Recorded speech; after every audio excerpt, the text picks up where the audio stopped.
안녕하십니까. 분당 서울대학교병원 신경과에서 뇌졸중 환자를 진료하고 있는 김준엽이라고 합니다. 바쁘실 텐데 오늘 건강강좌에 많은 분들께서 참여해 주셔서 진심으로 감사의 말씀을 드립니다. 오늘 제가 말씀드릴 내용은 뇌졸중의 예방에 관련해서 굉장히 많은 내용들이 있습니다. 그 중에서 어떤 것은 오해이고 어떤 것은 진실인지 말씀을 좀 드리고자 합니다. 그래서 많은 분들께서 뇌졸중을 많이 두려워하실 텐데요. 어떻게 하면 예방할 수 있는지 도움이 되셨으면 좋겠습니다. 먼저 실망시켜 드려서 죄송하지만 아마 많은 분들께서 어떤 음식이 뇌졸중 예방에 좋은지, 어떤 걸 먹어야 되는지 아마 궁금해 하실 것 같습니다. 하지만 실망시켜 드려 죄송하지만 오늘 내용에는 어떠한 특정한 음식이 있거나 그러지는 않습니다. 일반적으로 많은 분들께서 다 알고 계신 내용일 수 있습니다. 그런 내용들 중에서 어떤 것이 의학적으로 근거가 있는 것인지, 어떤 것은 꼭 지킬 필요가 없는 것인지, 오해인지 한번 다 같이 짚어보는 시간이 되었으면 좋겠습니다. 먼저 강의를 시작하겠습니다. 뇌졸중이란 병에 대해서 먼저 아셔야 될 텐데요. 뇌졸중은 뇌가 갑작스럽게 망가진 상태다라는 내용입니다. 많은 분들께서 뇌졸증이라고도 알고 계실 수 있는데 정확한 명칭은 뇌졸중이 맞습니다. 뇌졸중은 두 가지 질환을 함께 말하는 단어인데 뇌혈관이 막혀서 발생하는 뇌경색과 뇌혈관이 터져서 발생하는 뇌출혈 두 가지를 뇌졸중이라고 함께 언급하고 있습니다. 그래서 추가적으로 이제 보험을 드실 때에도 잘 약관을 살펴보셔야 할 것이 일반 뇌졸중이라고 되어 있으면서도 대부분 뇌출혈만 보장되는 경우들이 있기 때문에 뇌경색도 함께 이제 보장이 되는지 확인해 보시는 게 좋겠고요. 뇌혈관이 막히면은 이제 MRI로 보았을 때 이렇게 하얗게 보이는 것이 이미 세포가 망가져서 죽은 부위가 하얗게 뇌경색으로 나타납니다. 뇌혈관이 터지게 되면 보통 CT로 진단하는데 용이하고 CT에서 하얗게 보이는 것이 혈종, 즉 피가 터져서 주변의 뇌세포들을 괴사시켰을 때 이렇게 하얗게 피가 보이게 됩니다. 뇌경색의 가장 중요한 요인 중에 하나는 동맥경화인데요. 즉 기름 찌꺼기가 혈관벽에 쌓이게 되고 그것이 점차 진행을 해서 혈관이 막히거나 또는 그 기름 찌꺼기가 떨어져 나와서 뒤로 날아가게 되면 작은 뇌혈관을 막아서 뇌경색이 올 수가 있습니다. 주가적인 원인으로는 심장에 문제가 있을 때에도 심장에서 혈전이 생기고 뇌혈관은 괜찮은데 그 심장에서 발생한 혈전이 뇌혈관으로 날아가서 뇌혈관을 막아서 뇌경색이 올 수가 있습니다. 그래서 크게는 뇌혈관의 동맥경화와 심장에서 발생한 혈전이 두 가지가 가장 중요한 뇌경색의 원인이 됩니다. 뇌출혈은 크게 두 가지가 있습니다. 고혈압 때문에 흔히 발생하는 뇌 안에 뇌내출혈이 있겠고 뇌 동맥류를 모르고 있다가 또는 알고 있다가 동맥류가 파열이 되어서 생기는 뇌 쥐주막하 출혈이 있습니다. 다시 말씀드리면 뇌졸중은 뇌경색과 뇌출혈이 있고요. 이제 뇌경색과 뇌출혈 중에서도 뇌출혈은 뇌내출혈과 뇌쥐주막하 출혈로 구성되어 있습니다. 어떤 것이 가장 흔할까요? 우리나라에서는 뇌경색이 전체 뇌졸중 환자 중에 4명 중에 3명을 차지할 정도로 가장 흔합니다. 이게 서구화될수록 뇌경색의 비율은 점차 증가를 하고 미국에서는 약 80%의 환자가 뇌경색입니다. 즉 뇌경색에 대한 중요도가 점점 증가를 하고 있습니다. 하지만 여전히 우리나라에서는 뇌졸중이 많이 발생을 하는데요.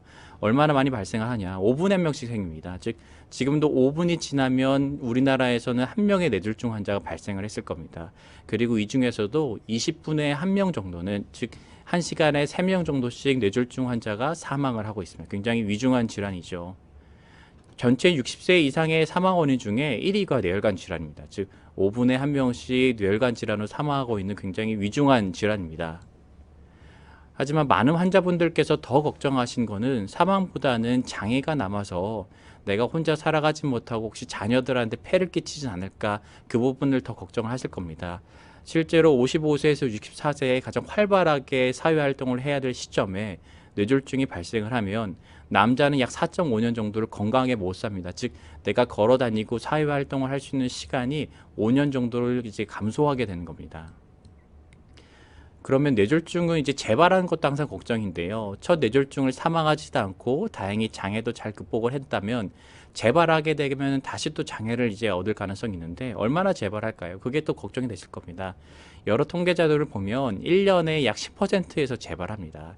1년 정도 지났을 때 전체 환자 중에 10명 중에 1명 정도는 재발한다고 알려져 있습니다. 특히나 그 재발하는 정도는 초반에 더 흔하게 생기고 뒤로 갈수록 그 재발의 빈도가 줄어들게 되는데요. 그래서 저는 외래진료실에서 항상 환자분들께 이렇게 말씀드립니다. 첫 1년이 지나고 나면 고생하셨습니다. 그래도 위험성이 많이 감소하셨습니다. 하지만 앞으로도 계속 조심을 해주셔야 되겠습니다라고 말씀드립니다. 정확한 재발의 빈도는 보고마다 다르지만 보통 뇌졸중이 오고 나서 한 달 이내에 재발하는 비율은 보통 한 10% 정도 보고요. 3개월 정도 지났을 때 약 7% 정도로 감소를 합니다. 6개월 정도 지나고 나면 약 4% 정도, 1년 정도 지나고 나면 약 3% 정도 떨어지게 되는데 그것이 이제 누적이 되게 되면 1년 정도 지나면 총 약 10% 정도의 환자가 재발하게 되는 것인데요. 그래서 우리가 뇌졸중 앓고 나서 혹시라도 뭐 치아 발치를 위해서 또는 내시경 검진을 위해서 아스피린 같은 약을 언제 중단하면 좋은지 많이 문의를 하시는데 보통 초반에 재발을 잘 하기 때문에 뇌경색 앓고 가급적이면 6개월이나 1년 정도 후에 약을 끊는 것이 안전하다라고 말씀을 드리고 있습니다. 안타깝게도 재발을 한 경우에는 또 재발을 더 많이 합니다. 그 재발한 경우에는 더 첫 뇌졸중보다도 재발하는 비율이 2배 이상 증가하기 때문에 더 주의를 요하겠습니다. 안타깝게도 나이가 많을수록 재발을 더 잘합니다. 그럼 어떤 요인들을 잘 극복을 해야지 재발을 막을 수 있는지 예방에 대해서 좀 말씀을 드리고 싶습니다. 뇌졸중의 위험 요인을 잘 알아야 되는데요. 이 위험 요인들을 잘 관리를 해야 재발도 막을 수 있고 또 첫 뇌졸중이 발생하는 것도 예방할 수가 있습니다. 우리가 위험 요인은 크게 고칠 수 없는 위험 요인인가 우리가 스스로 극복을 해서 고칠 수 있는 위험 요인이 있습니다. 고칠 수 없는 건 당연히 나이가 들면 안타깝게도 뇌졸중이 많이 오죠. 성별도 여성보다는 남성 환자가 비교적 좀 더 위험합니다. 가족력이 있으면 예를 들어서 부모님 중에 뇌졸중 환자가 있었다. 그러면 특별히 더 조심을 해야겠죠. 하지만 이건 우리가 어쩔 수 없는 영역입니다. 추가적으로 유전자의 원인도 있겠죠. 우리가 고칠 수 있는 위험 요인들을 좀 더 집중을 해야 될 텐데요. 그것이 이제 고혈압이 있지는 않은지, 담배 피우지 않는지, 당뇨병이나 또는 검진을 했더니 경동맥이 좁아져 있다고 들었다거나 심방세동이라는 부정맥이 있었다거나 또는 심장질환이 다른 것이 있다거나 고지혈증이 있을 때 이런 것들은 우리가 충분히 약물치료나 운동요법 또는 식이습관 교정 등을 통해서 극복해 나갈 수가 있습니다. 그래서 이 7가지 고칠 수 있는 위험 요인들에 잘 집중을 해야겠고요. 추가적으로 고칠 수는 있는데 뇌졸중하고의 연관성은 다소 좀 불확실한 것들이 있습니다. 비만이라든지 운동 부족, 영양결핍, 그리고 호모시스틴이라고 해서 건강검진했을 때 나오는 수치가 있는데 그것이 호모시스틴 혈증이라든지 술을 많이 마신다든지 그런 것들은 우리가 어떻게 하면 고칠 수는 있을 텐데 이것이 뇌졸중하고 꼭 연관성이 있느냐는 아직 좀 불확실한 내용들입니다. 여러분들은 이것 중에 어떤 것을 갖고 계십니까? 그것을 먼저 파악을 하고 만약에 파악이 안 되어 있다 한다면 건강검진을 통해서 내가 혈압이 높진 않은지 확인하고 혈당이 높지 않은지 당뇨병이 있지는 않은지 그런 걸 확인하는 것이 예방의 첫 길입니다. 첫 번째로 제가 뇌졸중을 예방하는 건강한 습관을 9가지를 말씀드릴 건데요. 그 중에 뭘 첫 번째로 꼽냐면 당연히 담배입니다. 담배는 백해 무익한데요. 누구나 다 동의하실 겁니다. 얼마나 위험하느냐. 담배를 피우는 것은 동맥경화증이라는 뇌경색이 중요한 원인 중에서 가장 중요한 유발 요인입니다. 흡연자들은 뇌졸중에 걸릴 위험이 2배이고요. 금연을 한 지 1년 정도 지나면 위험성이 전혀 떨어지는 것이 아니라 50% 정도 감소를 합니다. 5년 동안 급연을 하면 비흡연자하고 위험도가 같아지게 되는데요. 금연을 하고 나서 한 12시간 정도 지나면 피 속에 있는 산소 수치하고 일산화탄소량이 정상화되고요. 한 3일 정도 지나면 니코틴이 대부분 소실됩니다. 1년 정도 지나면 심근경색증이나 뇌졸중에 걸릴 위험성이 절반 정도 감소하고 15년 정도 지나면 이제 비흡연자와 거의 동일하게 되는데 금연은 가끔가다 함께 피우는 것하고 매일같이 피우는 것 크게 위험성이 차이가 없습니다. 그리고 최근에 다른 액상 니코틴 담배라든가 여러 가지가 나왔는데 그런 것들이 아직 위험성에 대해서 정확히 모른다고 하지만 분명히 뇌졸중과 연관이 있을 겁니다. 그래서 담배는 종류와 상관없이 그리고 양에 상관없이 꼭 끊어야 될 텐데요. 저는 외래진료소에서 이렇게 말씀드립니다. 담배는 꼭 끊으셔야 되는데 의지만으로 끊는 경우는 전체 환자 중에 5%도 안 됩니다. 굉장히 의지만으로 끊는 것은 굉장히 어려운 일이고 의사로서도 그냥 담배 끊으세요라고 말만 하는 것은 좀 무책임하다고 저는 개인적으로 생각을 합니다. 그래서 금연 보조제 도움을 꼭 받으셔야 됩니다.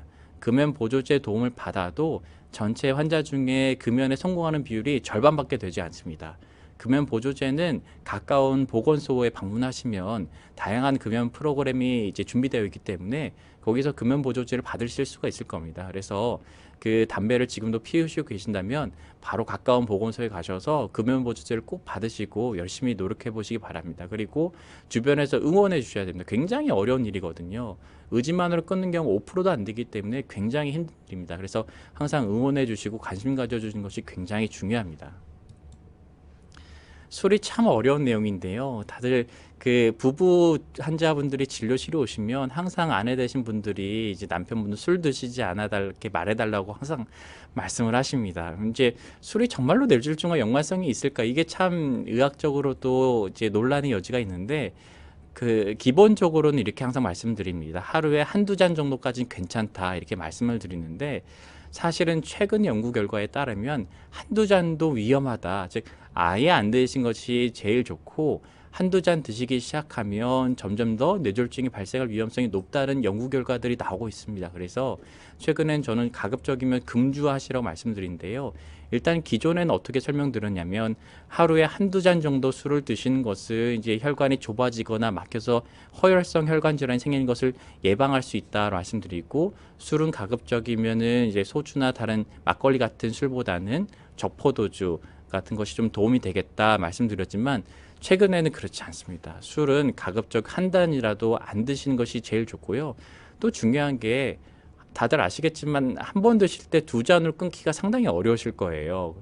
저도 마찬가지지만 그래서 두 잔으로 시작하면 분명히 소주 한 병이 되고 두 병이 되고 늘어날 겁니다. 이렇게 자제하기 힘들어지기 때문에 일단 내가 뭔가 자제를 못할 것 같으면 가급적이면 안 드시는 게 좋고요.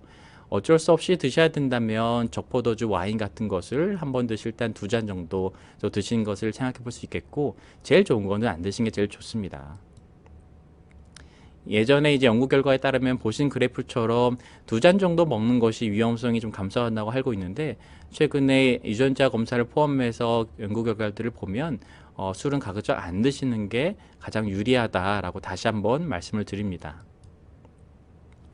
이게 가장 관심 많이 보이실 텐데요. 이제 음식 뭐 먹어야 되는지 많이 궁금해 하실 겁니다.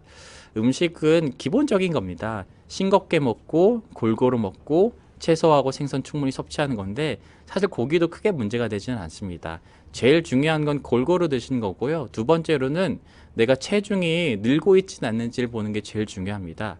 아무리 몸에 좋은 영양소를 드신다 하더라도 그 내가 살아가는데 필요한 그런 열량보다 더 많이 먹게 되면 다 지방으로 축적되는 겁니다. 아무리 좋은 영양소를 먹어도 내 몸에서 뭔가 과잉이 되면 다 지방으로 쌓이는 거기 때문에 내가 적정 체중을 유지하고 있는지 확인하고 적정 체중인데 점점 체중이 찌는 것 같다. 그러면 전체 칼로리를 줄여야 됩니다. 그래서 첫 번째로 내가 적정 체중인지 비만인지 확인하는 게 첫 번째고 두 번째로는 체중이 늘고 있지는 않은지 확인하는 것이 두 번째입니다. 그래서 만약에 늘고 있다면 전체 칼로리를 줄이고요. 만약에 나는 체중도 정상이고 체중도 더 최근에 늘고 있지 않아요. 그러면 어떤 걸 더 먹으면 좋을까요? 라고 한다면 탄수화물은 조금 줄이시고요. 비교적 야채를 조금 더 드시고 나머지 고기는 하얀색 지방이 좀 적은 불포화 지방산이 많은 고기나 생선을 드시는 것을 좀 추천을 드립니다. 음식에 있어서 이제 가장 중요한 건 사실 소금과의 싸움입니다. 고혈압이 뇌졸중 환자의 가장 중요한 요인 중에 하나입니다. 담배도 물론 중요하지만 고혈압은 전체 뇌졸중 환자 중에 60%가 앓고 있을 정도로 가장 중요한 요인인데요. 고혈압은 약으로도 조절하는 것이 필요하지만 기본적으로는 소금을 줄여야 됩니다. 이게 굉장히 소금량을 우리나라 많이 먹고 있는데요. 저도 강의 준비를 하다 보니까 많이 놀랐는데 세계보건기구에서 목표라는 수치가 하루에 소금 섭취량이 5g입니다. 5g을 넘으면은 이제 소금을 과잉하게 먹는다 생각하는데 이게 5g이란 게 사실 몸에 와닿지가 않거든요. 라면 먹으면 6g입니다. 즉 라면을 국물까지 다 맛있게 먹으면은 이미 나는 하루에 섭취할 것을 훨씬 넘어버린 겁니다. 부대찌개도 좀 많은데 김치찌개, 된장찌개도 곡물까지 다 먹게 되면은 하루에 섭취해야 될 것을 절반 가까이를 이미 먹게 되는 겁니다. 그래서 국물은 가급적이면 안 드셨으면 좋겠습니다. 그래서 국을 드실 때에도 국물은 피하고 건더기 위주로 드시는 게 좋겠고요. 라면은 안 드신 것이 제일 좋겠지만 꼭 드셔야 한다면 건더기 위주로 드시고 국물은 가급적이면 버리십시오. 우리 음식에 나트륨이 얼마나 많을까요? 이게 식품의약품안전처에서 제가 가져온 자료인데 네모 박스 하나, 둘, 셋, 넷, 다섯 이게 하나당 소금 1g이라고 표시를 한 건데 5개가 다 차면 내가 하루에 먹어야 될 소금을 다 먹는 겁니다. 된장찌개 한 그릇을 다 먹게 되면 이제 하루 섭취해야 될 것을 다 먹는 거고요. 보면은 국 위주들이 대부분 소금이 많습니다. 떡볶이 다 먹게 되면은 전체 소금량의 절반 가까이를 먹게 되는 것이고, 샌드위치 굉장히 많이 먹지요. 샌드위치 먹으면은 하루에 먹어야 될 소금의 양을 절반 가까이 먹게 됩니다. 비빔밥도 굉장히 많이 드실 텐데 비빔밥을 한번 먹게 되면은 하루에 먹어야 될 것의 절반을 좀 넘게 먹게 됩니다. 그래서 내가 한번 비빔밥을 다 고추장을 비벼서 먹었다. 그러면 나는 점심에도 소금을 먹으면 안 되고 저녁에도 비빔밥에 먹었었는 것보단 절반 가까이를 좀 줄여서 먹어야 된다는 겁니다. 우리가 굉장히 소금을 많이 먹고 있다는 것을 생각할 수 있는데요. 그 중에 가장 중요한 것이 국이고 탕류입니다. 그래서 국물은 꼭 피하셨으면 좋겠습니다. 그 다음에 이제 양념이죠. 우리가 이제 음식을 조리할 때 양념 많이 쓰는데 우리가 얼마나 많이 쓰는지 이거 사진 한번 보십시오. 이것도 마찬가지로 식품의약품안전처에서 가져온 그림인데 우리가 소금 1g에 해당하는 약이 이만큼입니다. 이 소금 1g을 총 5번을 먹게 되면은 우리가 하루에 먹어야 될 나트륨의 양이 됩니다. 간장 같은 경우는 한 큰술, 이게 한 큰술이 아닌 요 정도 되거든요. 그래서 대충 한 큰술을 넣을 때마다 내가 하루에 먹어야 될 거에 5분의 1씩 먹는 거야. 즉 5번을 넣게 되면 나는 하루에 먹어야 될 소금을 다 먹었다 이렇게 생각하시면 되겠습니다. 그래서 항상 조리할 때도 그걸 좀 신경을 써주셨으면 좋겠습니다. 가급적이면 싱겁게 먹었으면 좋겠고, 국물은 줄이되 그럼 건더기는 어떻게 하면 좋겠는지, 가급적이면 김도 소금 간을 하지 않고 조리되지 않는 김을 좀 구워서만 간장에 살짝 찍어 먹는 게 좋겠고, 조미김이라 하더라도 우리가 거기 보면은 나트륨 수치가 써 있습니다. 그래서 비교적 나트륨 수치가 많지는 않은지 확인하고 먹는 것이 필요하겠고요. 우리가 조미료를 쓰는 것도 줄일 수 있다면 가급적이면 염도가 좀 낮은 이제 조미료를 쓰는 것이 좋은데, 천연 조미료가 많이 있지 않습니까? 그런 것들을 사용해서 그런 것으로 이제 음식의 맛을 좀 살리는 것이 더 좋겠죠. 우리가 조리하는 방법에 따라서도 나트륨의 양을 좀 줄일 수가 있는데요. 생선 같은 경우에 조림이 가장 짜죠. 그 다음 볶음, 구이, 무침, 튀김, 찜 같은 건데, 사실 튀김을 하게 되면은 포화지방산이 올라가기 때문에 생선류는 가급적이면 쪄서 먹는 것이 좀 비교적 나트륨을 줄일 수가 있겠고요. 채소류도 절이고 하게 되면 당연히 소금량이 많기 때문에 가볍게 데쳐서 먹는 것이 제일 좋고, 김치류도 겉절이가 가장 소금이 많습니다. 그래서 겉절이로 드시기보다는 백김치 위주로 드시는 게 더 좋겠죠. 하지만 이걸로 너무 스트레스 받지 마시고요. 우리가 항상 소금을 5g이 이제 최대인데 한 큰술 양념을 넣을 때마다 5분의 1씩 넣는 것이고, 국을 한 그릇을 다 먹으면 나는 하루 소금을 다 먹는 거다라고 생각하시고 국물 피하시고 골고루 드시는 게 중요한데 비교 짜지 않게 먹는다. 이 정도로 기억하시면 어떨까 싶습니다. 소금은 그렇고 채소하고 생선은 좀 많이 드시는 게 좋은데요. 채소는 당연히 이제 비타민도 많고 무기질, 섬유소 그리고 각종 항산화 물질이 많기 때문에 심혈관 질환에 굉장히 많이 도움이 됩니다. 특히나 콜레스테롤 수치를 이제 적정 수준으로 이제 유지하는 데도 도움이 되고, 기름진 음식을 좀 피하는 것이 좀 더 떨어뜨리는 데도 도움이 되고요. 등푸른 생선에 이제 오메가3 지방산이 많은데, 오메가3 지방산은 나중에 다시 또 추가적으로 말씀드리겠지만 혈중에 중성 지방을 낮추는 데 도움이 됩니다. 이제 중성 지방이 올라가면 올라갈수록 심혈관 질환과 연관이 있다는 여러 보고들이 있기 때문에 중성 지방도 가급적이면 높지 않게 유지하는 것이 좋겠습니다. 운동이 이제 그 다음 참 어려운데요. 운동 어떻게 하는 게 좋은지 많은 분들이 문의를 하십니다. 기본적인 것은 하루 30분 이상 하시는 게 중요한데, 내용에 대해서는 뭔가 심장이 약간 부하가 될 정도로 유산소 운동을 하는 것이 필요합니다. 그래서 가볍게 걷기 정도는 사실은 기분 전환도 되고 허리 건강에도 도움이 되지만 뇌혈관 질환을 예방하는 것하고는 크게 상관은 없거든요. 하지만 연세가 이제 많으신 분들, 허리도 안 좋으시고 가볍게 뛰기 정도는 어려우신 분들한테 내가 많이 좀 뛰는 게 좋겠습니다 하고 권고하기가 좀 어렵습니다. 그래서 운동은 빠르게 걷기 정도로 해서 약간 숨이 찰 정도로 운동을 하루에 30분 이상 하는 게 좋고요. 그 30분을 한 번에 하게 되면 힘이 드실 테니까 10분 정도씩 나눠서 10분 하고 10분 쉬고 또는 10분 하고 5분 쉬고 이렇게 해서 총 운동 시간이 한 하루에 30분 정도로 하시면 좋겠고요. 가급적이면 일주일에 5번 이상은 하시는 게 좋습니다. 그래서 약간 숨이 헐떡일 정도의 유산소 운동을 하루에 30분 정도 하는 것이 좋겠습니다.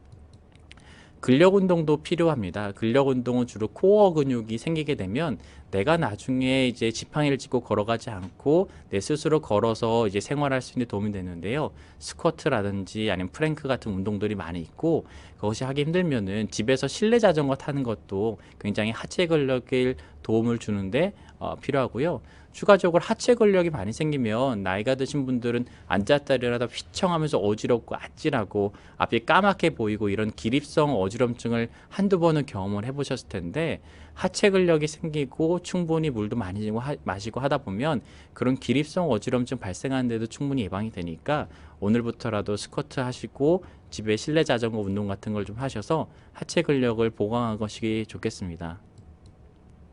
신체 활동 많이 하면 사망률도 감소합니다. 즉 운동을 많이 하면 남들보다 더 사망하는 비율도 좀 줄어들 수가 있으니까 운동 열심히 하시고요. 그리고 추가적으로 이제 체중 줄이고 허리 둘레를 이제 감소시키는 중요한데, 제가 처음에 말씀드린 것처럼 내가 과체중이진 않은지 체중이 늘고 있진 않은지 확인하는 것이 또 필요하거든요. 그것의 기준이 체질량 지수라는 것이 있습니다. 그 체질량 지수는 내 몸무게를 키의 제곱으로 나눌 수 있는, 어떻게 하면 되냐면, 예를 들어서 내가 몸무게가 한 60kg다. 그리고 키는 한 1m 60 정도다. 그러면은 몸무게가 아까 60kg로 하시니까 60을 1m 60의 그 키로 나눈다. 즉 60 나누기 1.6을 두 번 하면 됩니다. 아니면 인터넷에 체질량 지수라고 검색을 해보시면 우리가 계산할 수가 있는데요. 그렇게 했을 때 그 값이 25 이상이면 비만입니다. 한번 계산을 해보시고, 만약에 25 이상이다라고 하면은 내가 먹는 음식의 총량을 좀 줄여야 되고요. 그리고 운동을 조금 더 유산소 운동을 많이 하고 근력 운동을 해서 체중을 좀 감소시켜 주는 것이 중요하고, 특히나 허리 둘레가 좀 줄어야 내장 지방이 줄어들기 때문에 허리 둘레는 꼭 줄여줘야 되겠습니다. 우리가 비만은 고혈압하고 당뇨병 그리고 고지혈증의 위험을 좀 증가시키고, 그리고 심혈관 질환의 발생률을 높인 것으로 아주 잘 알려져 있고요. 체질량 지수가 25 이상이면은 고혈압, 당뇨병, 고지혈증의 위험이 2배나 올라가고, 게다가 30가지 이상의 고도 비만인 경우에는 각 질환의 사망률이 1.5배 증가합니다. 소아 같은 경우는 더 심각한데요. 소아 비만은 성인 비만으로 잘 이어지기 때문에 빠른 속도로 최근에 소아 비만이 늘어나고 있어서 미리 내 자녀가 소아 비만이 의심된다면 조기에 체중을 좀 감량시켜 주는 것이 장기적으로 성인 돼서도 비만으로 이어지고 뇌졸중의 위험성이 올라간 것을 예방하는 데 도움이 될 것입니다. 그 다음에 이제 스트레스인데요. 스트레스가 생기면 여러모로 좋지가 않습니다. 스트레스 받으면 혈압도 올라가고 부정맥도 생기고 동맥경화도 촉진하고요. 각종 스트레스는 또 흡연을 하게 되고 폭식하게 되고 음주하게 되고 다른 여러 가지 심혈관 질환 위험 행동의 원인이 됩니다. 게다가 스트레스뿐만이 아니라 이제 우울증은 굉장히 이제 예후에 좋지 않게 하는데, 뇌졸중이 오고 나서도 많은 분들이 우울증의 동반된 경우들이 있습니다. 그러면 운동도 잘 안 하시고 식사도 좀 거르시고 약도 잘 챙겨 드시지 않고 하다 보면은 심혈관 질환이 재발하는 경우들이 높기 때문에 내가 우울증이 있지는 않은지 주변 사람들이 좀 체크를 해주시는 게 좋겠고요. 우울증은 게다가 흡연도 많이 하게 되고 신체 활동도 감소시키고 비만 등과도 관련이 있다고 알려져 있고, 또한 고혈압의 발생을 증가시키기 때문에 긍정적인 마음으로 생활하는 것이 여러모로 심혈관 질환 예방에 중요하겠습니다. 우리나라 분들은 많은 분들이 잘못된 방법으로 스트레스를 해소하는 분이 많아요. 남자분들 중에서는 스트레스를 술이나 담배로 해소하는 것이 전체 절반이 좀 넘고, 여성분들도 스트레스를 해소하는 방법을 그냥 참는다고 하는 분들이 18%나 됩니다. 그래서 저는 환자분들한테 스트레스 받을 때 뭔가 해소할 수 있는 취미를 하나씩 가지라고 말씀드리는데요. 취미 하나씩 가지시고 주말이나 여가시간에 꼭 취미를 활동하시면 스트레스 해소하는 데 도움이 되실 겁니다. 오늘부터 취미가 없으시다면 하나씩 한번 가져보십시오. 그리고 정기적으로 내가 고칠 수 있는 위험 요인 중에 고혈압이나 당뇨나 고지혈증이 있지 않은지 체크하는 것이 중요한데, 내가 건강검진을 하고 났을 때 이 수치가 이상 수치인지는 꼭 알고 계시는 게 중요하거든요. 고혈압이 어떤 것이 고혈압일까요? 집에 혈압계 하나씩은 꼭 60대가 넘어가면 하나씩 사시는 것이 필요합니다.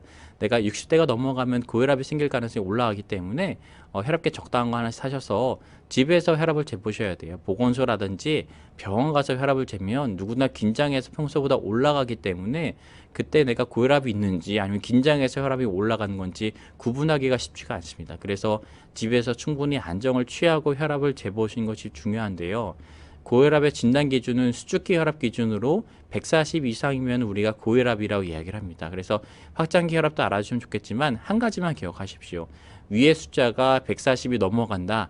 집에서 충분히 안정을 취하고 5분 이상 안정을 취하고 혈압을 재봤을 때 위의 숫자가 140이 넘어간다. 고혈압이 의심되기 때문에 가까운 병원의 진료를 보시고 고혈압 약을 시작해 보는 것을 고려해 보십시오. 당뇨병도 숫자를 하나를 기억하신다면 공복 시 혈당을 체크했을 때 126이 넘어가면 당뇨병을 의심할 수가 있는데요.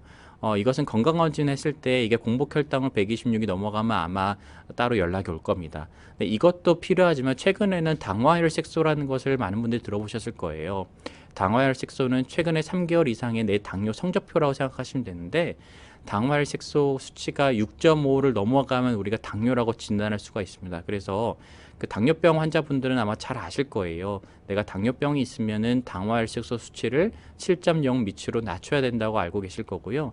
당뇨가 없는 분들은 건강검진 했을 때 당화혈색소 수치가 6.5 이상으로 넘어가면 당뇨병으로 진단할 수가 있고 당뇨약을 시작해 본 것을 고려해 볼 수가 있겠습니다. 그래서 오늘 기억하실 숫자 첫 번째, 고혈압과 관련돼서는 안정시 혈압이 위의 숫자가 140이 넘어가면 고혈압으로 생각할 수가 있고, 또 당뇨병과 관련돼서는 당화혈색소 수치가 6.5 이상이면 당뇨병으로 진단한다. 그 두 가지 숫자는 꼭 기억하십시오. 약을 꾸준하게 먹는 것은 굉장히 제일 중요합니다. 그래서 아무리 어떤 음식을 먹는 거라든지 소금을 줄이고 골고루 먹고 그런 것보다도 내가 어떤 병을 앓고 있는지 잘 알고 그 약을 규칙적으로 먹는 것이 가장 중요합니다. 물론 부작용이 있거나 여러 가지 사유로 약을 잘 못 먹는 경우들은 의사하고 상의해서 약을 변경하거나 줄여보거나 할 수가 있겠지만 가장 중요한 것은 약을 규칙적으로 먹고 의사가 처방한 대로 먹는 것이 제일 중요하죠. 우리가 약이 나오기까지는 굉장히 많은 과정이 필요합니다. 많은 사람들을 대상으로 임상시험을 해서 부작용이 있지는 않은지를 다 거르거든요. 그래서 우리가 큰 부작용들은 다 거르고 걸러서 비교적 안전하다고 입증된 약만 우리가 허가하고 의사의 처방하에 이제 처방을 할 수가 있습니다. 그래서 어떤 보조제라든지 영양제보다도 의사가 처방하는 약이 가장 효과가 좋고 부작용이 적은 거기 때문에 의사가 처방한 약을 신뢰해 주시고 규칙적으로 먹어주시는 게 제일 좋고요. 부작용이 있다면 솔직하게 말씀을 해주시고 전혀 두려워하지 마시고요. 말씀을 해주시면 다른 약으로 바꿔보거나 변경해 볼 수가 있습니다. 그래서 의사와 항상 자주 상의를 해주시고요.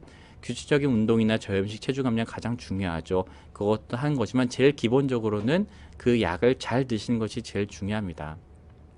잘 드신 것 같지만 생각보다 잘 약을 드시지 않으세요. 우리가 고혈압을 얼마나 잘 관리하는지를 보면 인지율이라는 것은 내가 고혈압이 있는지를 알고 있다는 비율인데 20세 이상의 성인 중에 고혈압이 있는데도 불구하고 내가 고혈압이 있다고 알고 있는 비율이 절반밖에 되지가 않습니다. 미국은 66% 정도 되고요. 그럼 고혈압 환자 중에 치료를 받고 있는 비율은 얼마 되냐? 절반도 안 됩니다. 그럼 고혈압 약을 먹고 있는 환자들 중에 실제로 140 미만으로 정상 혈압으로 잘 조절된 비율이 얼마 되냐? 그것도 절반밖에 되지 않습니다. 그래서 고혈압 환자 중에 고혈압으로 진단된 환자도 절반밖에 되지 않고 치료는 절반도 안 되게 받고 치료 받고 있는 분들 중에서도 절반 정도는 치료가 적절하게 이루어지지 있지 않다는 겁니다. 즉 혈압약을 먹으면 기본적으로 집에 혈압계 하나 있어야 된다고 저는 생각을 합니다. 그래서 혈압계 하나 집에 두시고 집에서 계속 체크를 해가면서 수축기 혈압이 100에서 140 사이로 안정적으로 유지가 되고 있는지 확인해 보신 것이 중요합니다. 부가적으로 아까 제가 약을 잘 먹어야 된다 말씀드렸는데 최근에는 조금 질문하는 비율이 좀 줄었는데요. 한창 크릴 오일 관련해서 먹어야 되는지 많은 분들이 문의를 하셨습니다. 이제 크릴 오일이라는 것이 이제 오메가3 성분을 얘기하는 것 중에 하나인데 오메가3 먹어야 할까요? 굉장히 많이 물어보시는데요. 논란이 있겠지만 세부적으로 어떤 의학적인 근거가 있는지 먹는 것이 필요한지 한번 말씀 좀 드려보겠습니다. 오메가3 여러 종류가 있는데요. 그 중에 한창 인기를 끌었던 것이 크릴 오일입니다. 크릴이라고 하면 뭔가 크릴 새우라고도 얘기를 했는데 새우일까요? 그렇지 않습니다. 갑각류의 통칭인데요. 새우와 비슷하게 생겼긴 했지만 플랑크톤도 아니고 새우도 아니고 갑각류의 통칭인데 뭔가 붉게 자라는 이런 한 5cm까지 자란 이런 모양을 우리가 크릴이라고 얘기를 합니다. 플랑크톤을 먹고 살고요.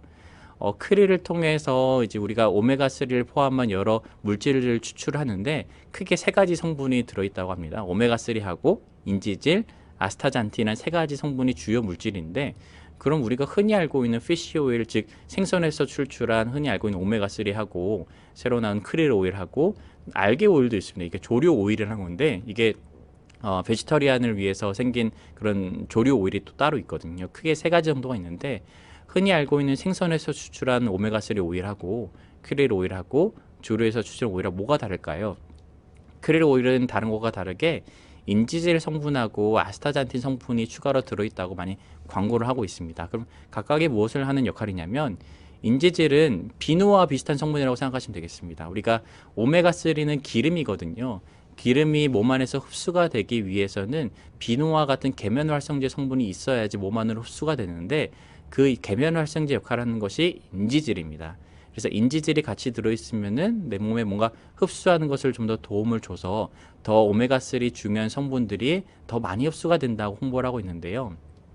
그리고 아스타잔틴은 이제 항산화 물질이 되는 것이고 추가적으로 또 생각할 게 또 이제 중금속이 많이 더 축적이 된다는 건데 크릴 오일은 플라크톤과 비슷한 정도의 이런 계층에 있기 때문에 중금속은 사실은 위로 어류, 물개, 범고래로 올라가면서 중금속이 더 축적되거든요. 그래서 크릴 오일이라는 것은 이런 생태계에서 가장 하층에 있기 때문에 중금속이 덜 축적이 되어서 조금 더 안전하다 이렇게 홍보를 하고 있습니다. 즉 크릴 오일이 다른 것 중에 하나는 인지질이 있어서 좀 더 많이 흡수가 된다.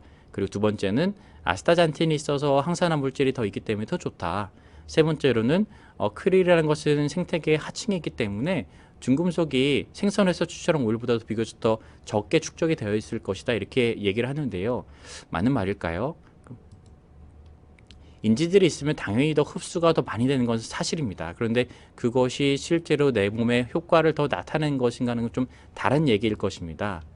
어떤 논문을 살펴보면 일반 크릴 오일하고 피쉬 오일, 즉 생선에서 추출한 오메가3하고 먹었을 때 얼마나 흡수되는지를 좀 체크해 본 논문이 있었는데 보시면 까맣게 생긴 막대 그래프가 크릴 오일이고 회색으로 표시된 것이 일반 생선에서 추출한 오메가3입니다. 크릴 오일이 당연히 2배 이상으로 더 많이 오메가3가 흡수된 것으로 이제 확인됐습니다. 즉 2배 이상은 더 많이 흡수가 되는구나 오메가3가. 그런데 그 오메가3 양 자체가 다릅니다. 보통 크릴 오일이라고 판매한 것은 한 알에 오메가3가 한 200mg 정도 들어있거든요. 근데 피쉬 오일이라고 하는 생선에서 추출한 오메가3는 한 알에 500mg, 많게는 1000mg까지가 있습니다. 즉 크릴 오일이 한 2배 정도 더 흡수가 된다 하더라도 예를 들어서 200에서 한 400이라 하더라도 한 알 먹으면은 흡수된 건 비교하면 크게 차이가 나지 않을 것입니다. 즉 피쉬 오일에는 흡수되는 비율이 좀 적기 때문에 그만큼 더 많은 양을 더 공급을 해줘서 그 흡수가 적은 것을 좀 더 보강을 하는 것이죠.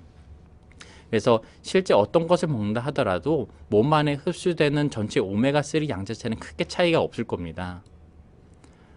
그 다음으로 중금속 축출과 관련돼서는 크게 의미가 있을까요? 당연히 생태계에서도 하층에 있으면 그 중금속이 축적되는 것이 더 적겠지요. 하지만 대부분 시중에 판매하고 있는 것 중에 IFOS나 IKOS라고 표시는 것들이 있습니다. 잘 살펴보시면 제가 이 상품을 홍보하는 것은 아니고요. IFOS라고 이렇게 표시된 것은 어떤 공인된 인증 마크입니다. 즉 두 업체는 이제 전 세계적으로 가장 흔하게 알려져 있는 크릴 오일이나 피쉬 오일과 관련돼서 중금속의 축적을 이제 관리하고 있는 이제 기관인데요.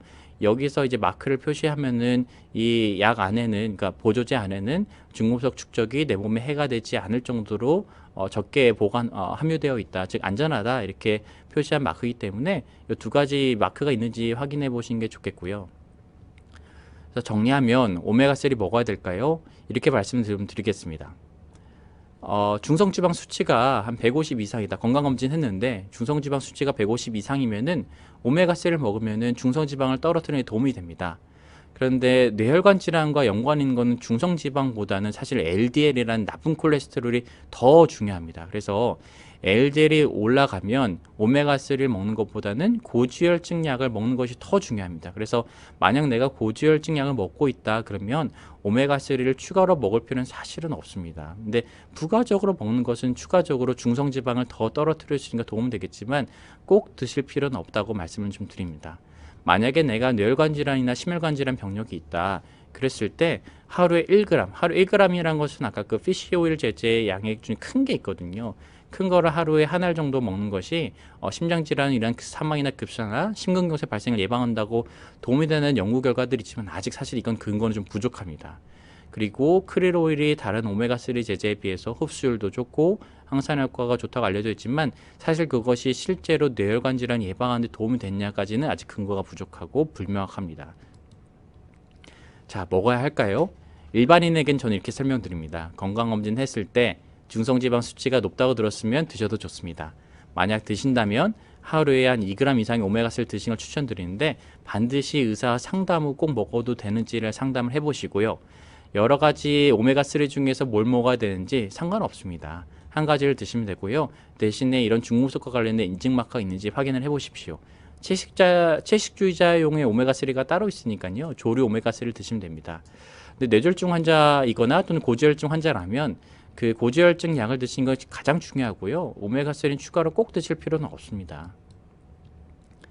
지금까지가 영양제와 관련된 얘기였고요. 그 다음은 가장 마지막으로 9번째 뇌졸중과 관련된 예방의 중요 습관 중에 마지막은 증상 생겼을 때 즉시 응급실을 가는 겁니다. 따라서 증상을 잘 알고 계셔야 되는데 이거는 제가 작년에 건강관찰을 했을 때도 좀 말씀드린 부분이어서 빠르게 좀 지나가겠습니다. 뇌졸중 증상을 알고 있어야 되는데요. 우리가 많은 분들이 뇌졸중 증상이라고 오해하는 것이 좀 절인 증상인데 절인 증상은 대부분 뇌졸중 증상이 아닐 가능성이 높습니다. 시린 것도 마찬가지고요. 뒷골이 좀 뻐근하게 당긴다도 뇌졸중 증상이 아닐 가능성이 높고 얼굴이 실룩거리거나 손이 떨린 것도 뇌졸중 증상이 아닐 가능성이 높습니다.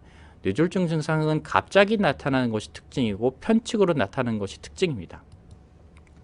안면마비가 중요한 뇌졸중 증상 중에 하나인데 웃음을 이하고 지어봤을 때 입꼬리가 한쪽이 잘 올라가지 않는지를 확인하는 것이 안면마비이고 그 다음으로는 반신마비, 양팔을 앞으로 쭉 뻗어 올려 보았을 때 한쪽 팔이 잘 올라가진 않은지 걸을 때 다리가 한쪽이 끌리진 않은지 확인하는 것이 반신마비이고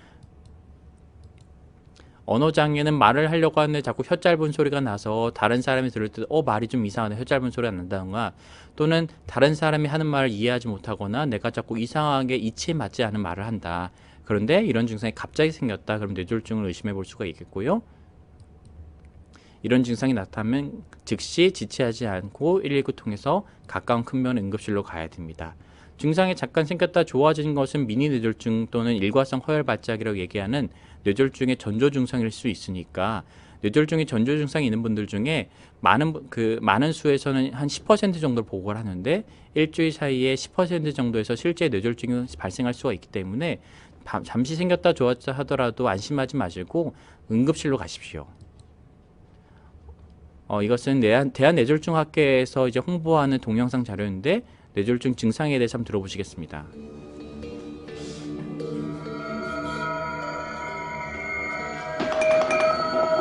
엄마, 아니 왜 그래? 엄마 왜 이래? 괜찮아? 왜 그래? 사랑하는 내 가족에게도 뇌졸중은 갑자기 찾아옵니다. 기억하세요. 이웃, 손, 발, 시선. 소중한 당신의 가족을 살립니다. 이해하고 웃을 수 있나요? 두 손을 앞으로 뻗을 수 있나요? 발음이 명확한가요? 시선이 한쪽으로 쏠리나요? 한 가지라도 이상하다면 빨리 119로 연락하세요. 뇌졸중에서의 이웃, 손, 발, 시선. 바로 당신이 구할 수 있습니다.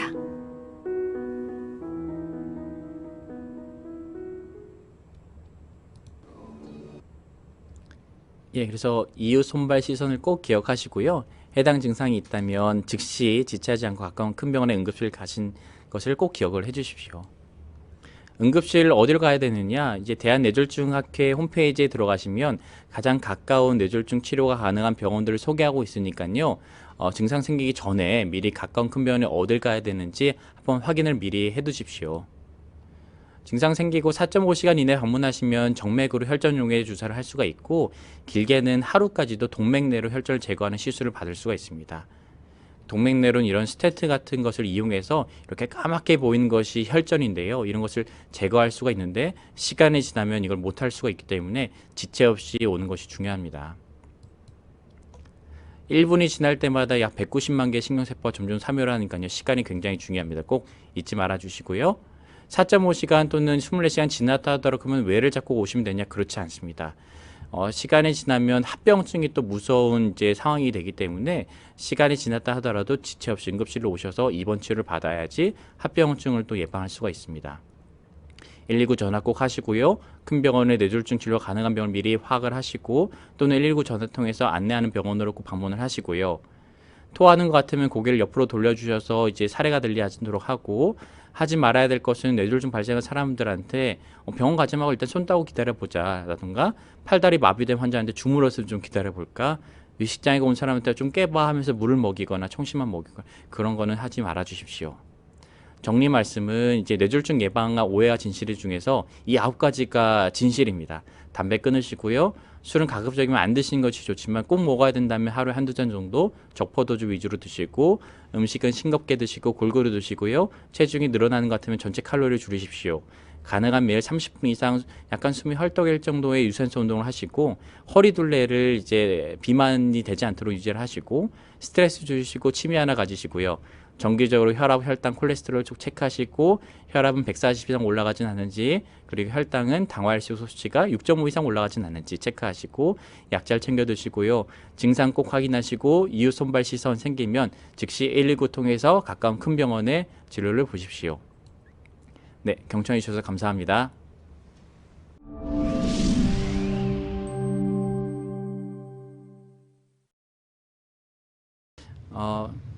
이어서 이제 Q&A 시간을 좀 가져보고자 합니다. 그 채팅창 창을 통해서 많은 분들께서 질문을 올려주셨는데요. 하나하나 말씀을 드려보겠습니다. 예, 먼저 60대입니다. 전 혈압이 60, 수축기 90인데요. 혈압이 낮으면 뇌졸중 위험이 낮은가요?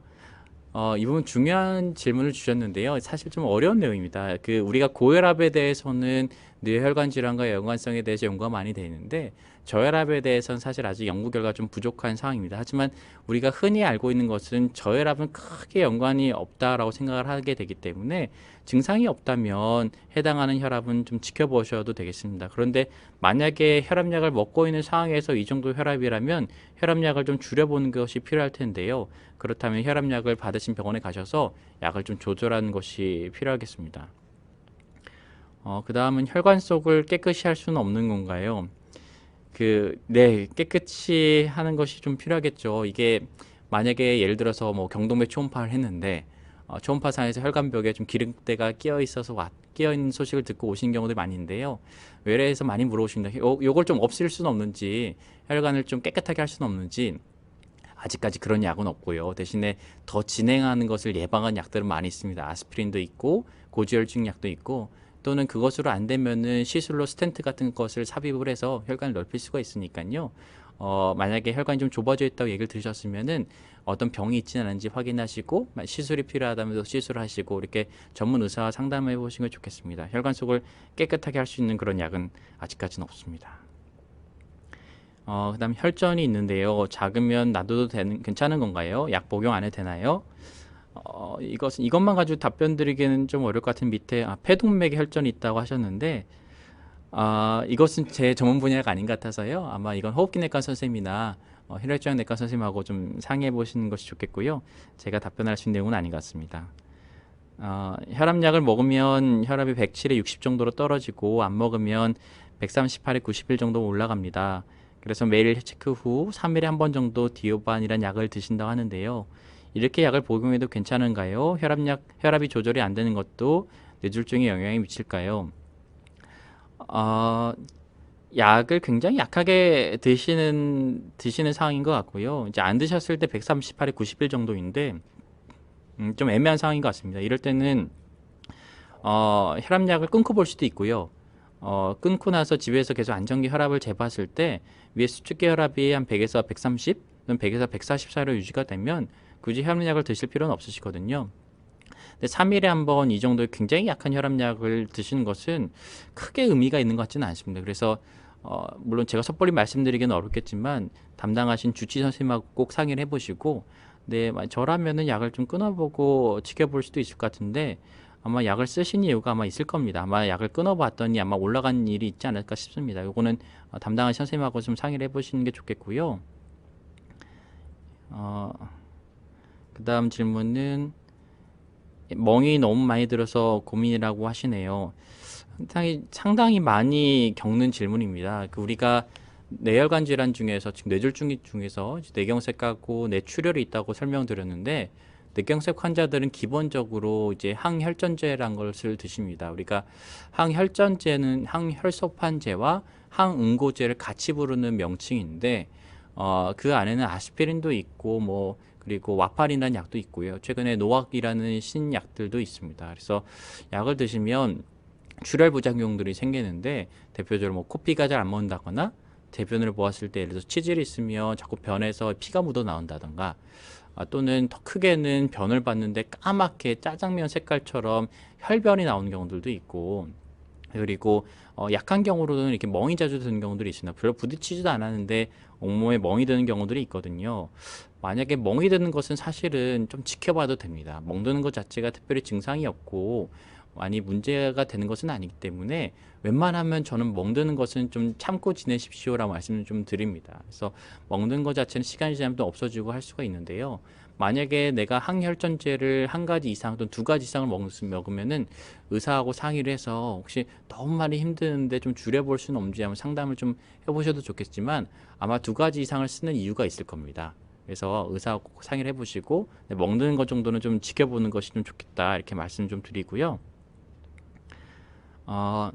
근데 이제 멍의 위치가 단순히 이제 피부가 아니라 예를 들어서 무릎 관절이라든지 심부에 출혈이 생겨서 멍이 드는 것이랑 좀 다른 얘기거든요. 그건 약을 끊어야 되니까, 관절 부위에 멍이 생기는 것이라면 꼭 약을 처방하신 선생님하고 상의를 해서 약을 좀 줄이는 것이 어떨지 상의를 좀 해보십시오. 예, 그 다음은 뇌경색이 와서 약물로 치료를 했는데 뇌졸중이 다시 올 수 있나요? 물론입니다. 제가 처음에 말씀드린 대로 뇌경색이 오고 나서 1년까지 지났을 때 재발한 비율이 10%가 좀 넘습니다. 즉 제가 예를 들어서 외래 진료로 10명의 환자를 보면 1년이 지나면 1명 정도는 아무리 약물 치료를 잘해도 재발한다는 겁니다. 참 안타까운 일인데요. 응급실을 통해서 제 외래 다니시던 분이 재발을 해서 입원을 하시면 참 저는 개인적으로 면목이 없습니다. 내가 뭘 좀 놓친 건 없는지, 혈압약을 좀 덜 쓴 건 아닌지, 약을 좀 잘 처방을 잘못한 건 아닌지, 혹시 약을 잘 안 드시는데도 내가 못 챙긴 건 아닌지 생각해 볼 수가 있는데, 그런 재발한 경우 10% 정도가 있습니다. 그래서 꼭 한 번 와서 약물 치료했다고 재발하지 않는다고 안심하지 마시고요. 10% 정도는 재발할 수 있으니까 꼭 약을 잘 챙겨 드십시오. 예, 그 다음은 전과리가 있는데 수술해서 궁금합니다. 병원마다 달라서요. 과리란 것이 아마 뇌 동맥류를 말씀해 주신 것 같습니다. 그거는 오늘 내용과는 관련이 있지는 않아서 넘어가도록 하겠습니다. 죄송합니다. 예, 뇌경색 관리 중이시고 9년차 9년차신데 홍삼을 먹으면 면역 증강으로 도움이 될까요? 이것도 굉장히 많이 물어보시거든요. 홍삼, 한약, 여러 쇠비름도 있고 여러 가지 건강 보조제들 많이 물어보시는데요. 기본적으로 말씀드린 건 약 드시는 게 제일 중요하고요. 나머지 영양제들은 다 부가적인 거기 때문에 꼭 드셔도 그만, 안 드셔도 그만인데요. 홍삼은 간 수치를 약간 올립니다. 그래서 주기적으로 이제 피 검사를 하면서 외래 진료를 하는데, 간 수치가 갑자기 오르게 되면 꼭 물어봅니다. 안 드시는 거 드세요? 홍삼 드세요? 한약 드세요? 여쭤보면 홍삼이 굉장히 많은데요.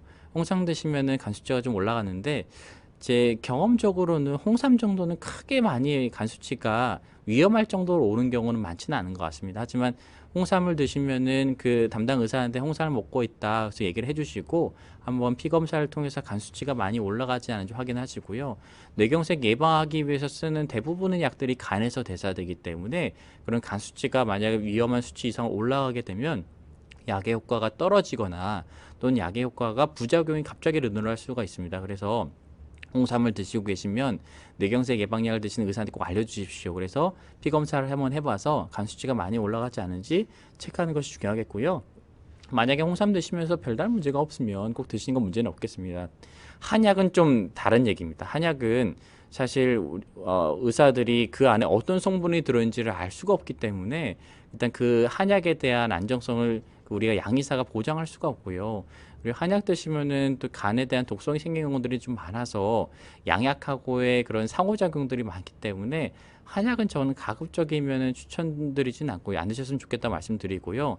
꼭 드셔야 되는 상황이라면 전 2주 이상은 드시지 않았으면 좋겠다. 길게라는 한 달 이상은 최소한 안 드셨으면 좋겠다 말씀드립니다.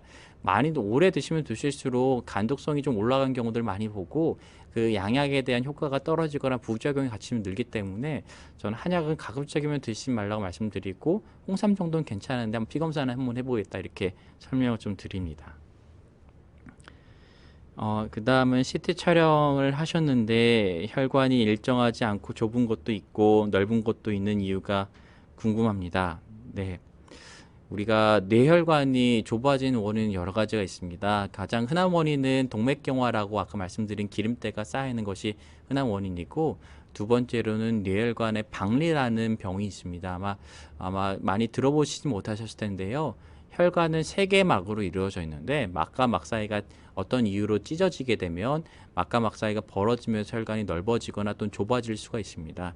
가장 흔한 원인으로는 고개를 과도하게 젖혔을 때 빠르게 급격하게 이렇게 꺾었을 때 혈관이 찢어지게 되는데 그런 동작을 취해서 혈관이 좁아지거나 부풀려져 오실 때도 박리 때문에 그렇게 혈관이 좁아질 수가 있습니다. 그래서 여러 가지 원인에 의해서 혈관이 좁아지거나 넓어질 수 있는데 아마 검사했었을 때 넓어진 것도 있고 좁아진 것도 있다고 봐서는 아마 박리를 생각할 수도 있고 또는 두통이 동반되었다면은 가역적 뇌혈관 수조증후이라는 이제 병도 있는데요.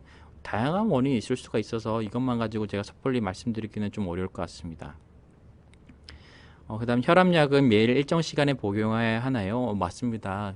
일정 시간 드셔주는 것이 혈압약을 일정하게 몸 안에서 효과 있게 유지하는 것이 필요하니까요. 가급적이면 시간을 정하시고 일정한 시간에 드시는 것이 좋겠고요. 그보다 더 중요한 것은 약을 드시면서 내가 조절이 잘 되고 있는 것이 확인하는 것이 더 중요합니다. 그래서 혈압계 하나 꼭 사셔서 집에서 혈압을 계속 재보십시오. 그래서 위에 수축기 혈압이 100에서 140 사이로 잘 유지가 되고 있는지 확인을 꼭 해보십시오. 잘 안 되고 있는 경우들이 상당히 많습니다.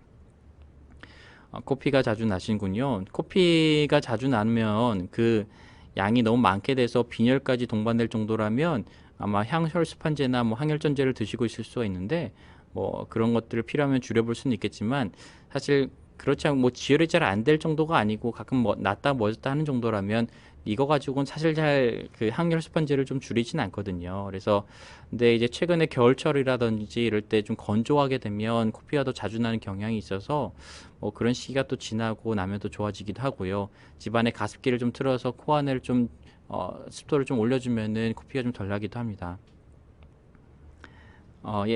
집에선 혈압이 정상인데 병원의 혈압 기록은 너무 높아요.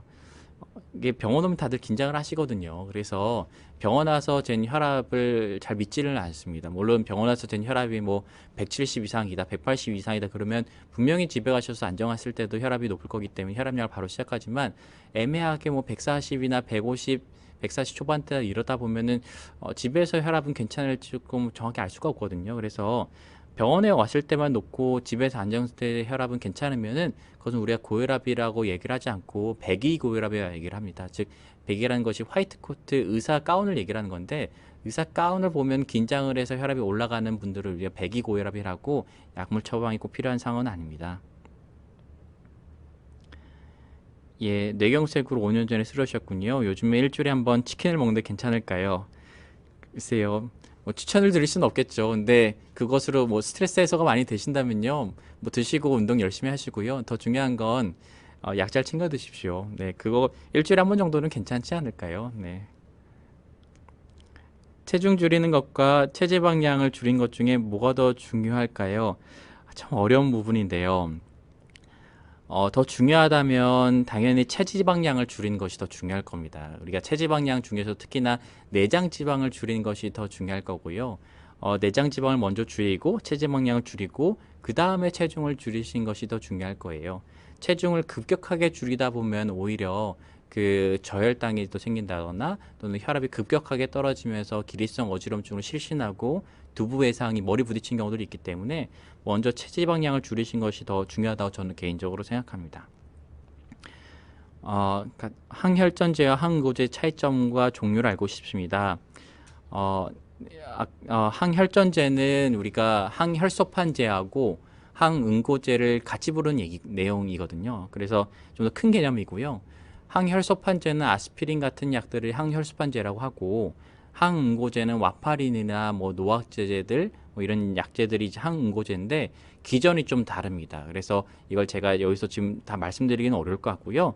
그 피를 묽게 하는 최종적인 결과는 비슷한데 항혈소판제는 혈소판이라는 것을 억제해서 피를 묽게 하는 것이고 항응고제는 응고인자라는 것을 억제시켜서 피를 묽게 하는 거다. 즉 결과는 비슷한데 기전이 다르다고 생각하시면 되겠고요. 항혈전제는 항혈소판제와 항응고제를 함께 부르는 명칭이다라고 알고 계시면 되겠습니다.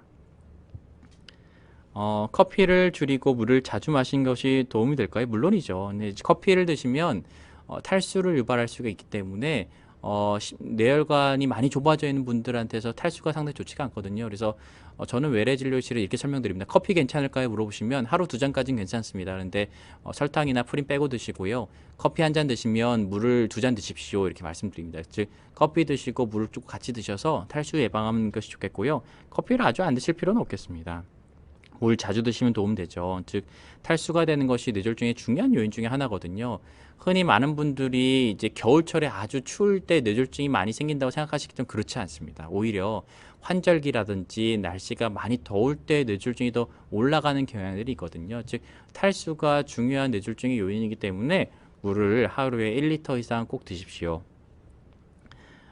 예, 아스피린을 먹고 있는데 피가 예전보다 많이 묽어진 것 같은데 피 검사하면 정상피를 알 수 있나요?